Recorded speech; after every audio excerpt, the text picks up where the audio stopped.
The living room was bathed in a soft, golden glow, the fireplace crackling with warmth. I sat on the couch cradling a whiskey glass, watching my wife Emily, as she scrolled through her phone. She was beautiful, her long auburn hair cascading over her shoulder, her lips curling into a smirk at something on the screen. Our 2 kids, Liam and Sophie, had already gone to bed, their laughter lingering like a ghost in the air. It was a quiet evening, a moment that should have been ordinary. But something felt off. Emily had been distant. Subtle changes, late-night calls she dismissed as work emergencies, a new perfume I didn't recognize, the way she turned her phone screen away from me. Everything okay?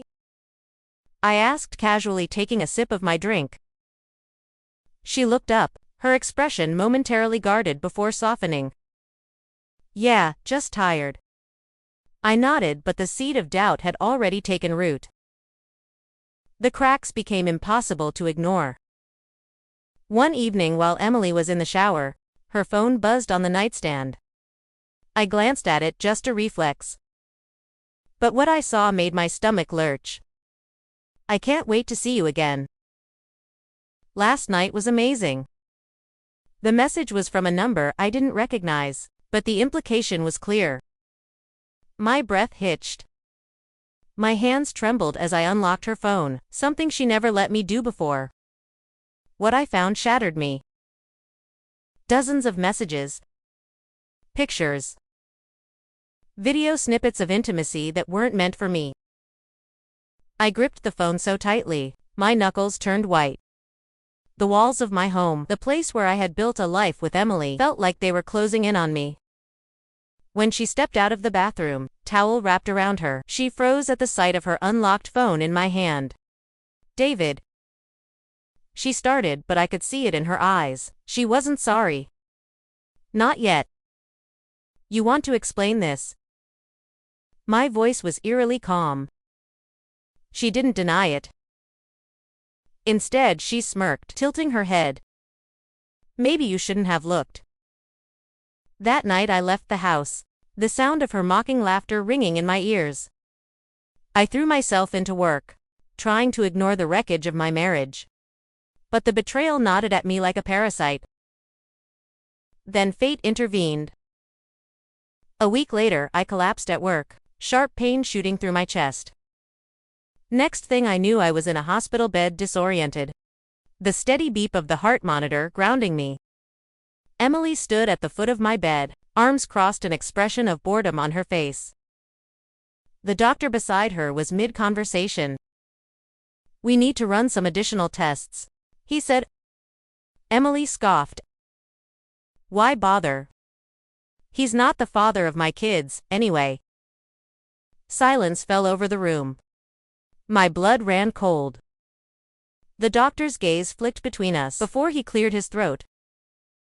Mrs. Walker, that's interesting because the tests we ran earlier showed something you might not be expecting. She frowned. What?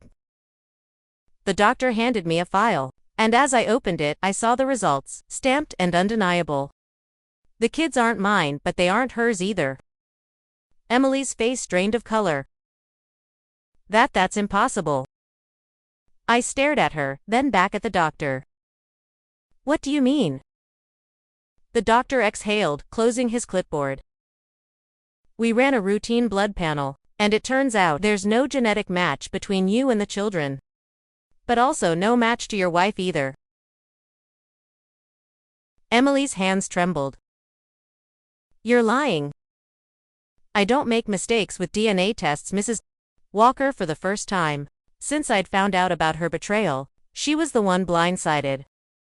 Emily stormed out of the hospital room, demanding explanations. The puzzle pieces snapped together in my head. The secret calls, the distance, the smug arrogance. She had been playing me, but she had been played too. I hired a private investigator. Within days, I had answers. Emily's lover was a man named Mark, her work colleague. And the kids. They were from a shady, under-the-table surrogacy deal Emily had orchestrated. She wanted leverage. An insurance policy. She thought if I ever found out about her infidelity, she could weaponize the children against me. Except she never thought to check the DNA herself. The night I confronted her, I was calm. Too calm. You played yourself, Emily, I said, tossing the DNA results onto the table. You wanted to trap me, but you ended up raising someone else's children without knowing it. Her face twisted in fury. You think you're going to leave me after this?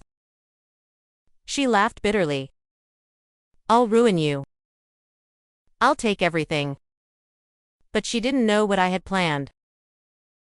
I made sure her downfall was calculated.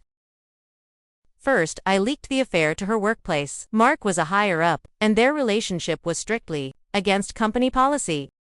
Both were fired. Then I exposed the fraudulent surrogacy scheme.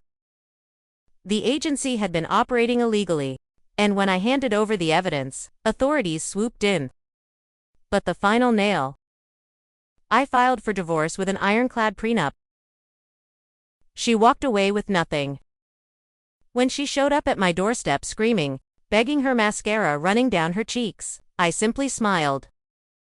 You thought you destroyed me, I said softly, but all you did was set me free. She sobbed, collapsing onto the porch. But I felt nothing. Because some betrayals don't break us. They build us into something stronger. The morning after Emily's breakdown on my porch, I woke to a silence that felt foreign yet liberating. No forced conversations. No lies, slithering through the cracks of our marriage. She was gone. For weeks, I watched as her life unraveled. The scandal at her company had spread like wildfire. Mark, her so-called soulmate, had been married to his wife upon discovering their affair, divorced him, and took half of everything. I heard he was drowning in legal fees, trying to keep his head above water. Emily, on the other hand, had been blacklisted in her industry.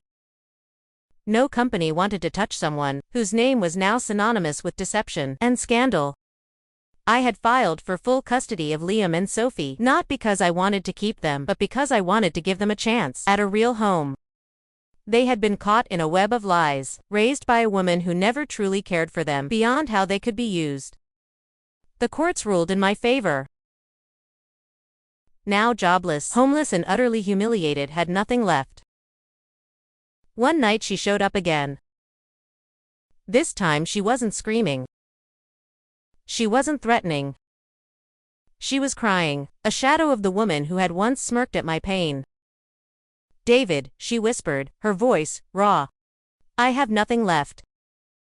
I stared at her, feeling nothing. No anger. No pity. Just a hollow indifference.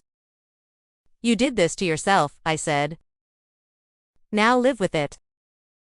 And I closed the door. Months later, I stood at the edge of a cliffside, watching the waves crash below. I had spent years believing in a love that had never truly existed.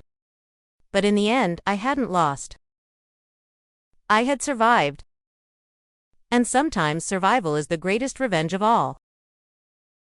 If you think justice was served, hit that like button and share your thoughts in the comments. Would you have handled it differently?